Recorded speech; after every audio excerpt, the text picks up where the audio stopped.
हाँ स्टार्ट। यह अच्छा हुआ कि भारतीय संसद ने ब्रिटेन की संसद को उसी की भाषा में जवाब दिया।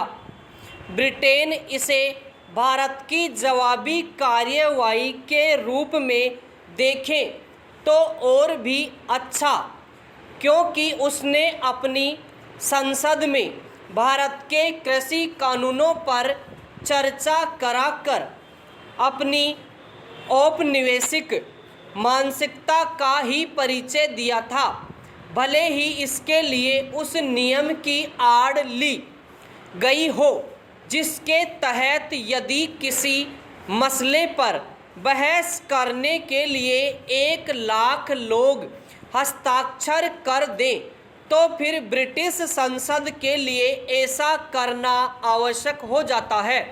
लेकिन इसका मतलब यह नहीं कि इस बहाने दूसरे देश के आंतरिक मामलों में हस्तक्षेप किया जाए। ब्रिटिश संसद ने न केवल यही किया बल्कि इस दौरान भारत को बेवजह कटघरे में खड़ा करने और उपदेश देने की भी कोशिश की।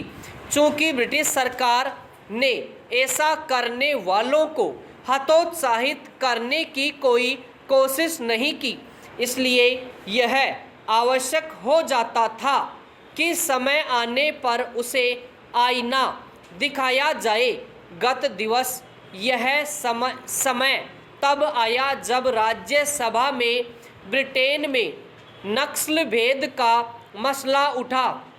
चूँकि हाल में ब्रिटेन में एक भारतीय छात्र रश्मि सामंत नस्ल भेद की चपेट में आई, इसलिए यह जरूरी था कि भारत उसे यह बताता कि वह खुद के श्रेष्ठ होने का दंभ पालने के बजाय अपनी उन समस्याओं को देखे जिससे उसके यहाँ पढ़ने जाने वाले भारतीय छात्र भी 2-4 होते हैं। इनमें प्रमुख हैं नस्ल भेदी बर्ताव। पता नहीं ब्रिटेन का शाही परिवार अपनी ही बहू को हीन भाव से देखता है या नहीं, लेकिन इसमें कोई दो राय नहीं कि वहाँ समाज का एक हिस्सा अभी तक नस्ल भेदी मानसिकता से मुक्त नहीं हो पाया है। इसका प्रमाण है रश्मि सामंत को ऑक्सफोर्ड विश्वविद्यालय छात्र संघ की अध्यक्ष पद से त्यागपत्र देने के लिए विवश होना।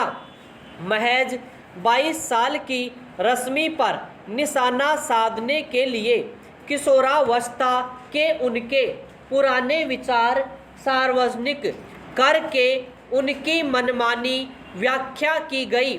उन्होंने सफाई दी और माफ़ी भी मांगी, लेकिन उन्हें खारिज करके उनके हिंदू होने पर सवाल खड़े किए गए।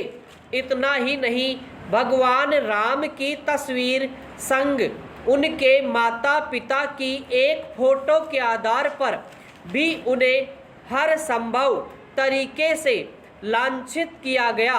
इससे भी बुरी बात यह रही कि उनके खिलाफ छोड़े गए इस विकृत अभियान में एक प्रोफेसर भी शामिल हो गया। इसके बावजूद ऑक्सफोर्ड विश्वविद्यालय प्रशासन या फिर अन्य किसी ने कोई हस्तक्षेप नहीं किया। इतने नामी विश्वविद्यालय में भारतीय छात्रा के साथ खुले नस्ल भेदी व्यवहार पर राज्यसभा में विदेश मंत्री एस जयशंकर ने यह कहकर बिल्कुल सही किया कि अगर ज़रूरत पड़ी तो नस्लवाद के मुद्दे को उचित मंच पर उठाया जाएगा।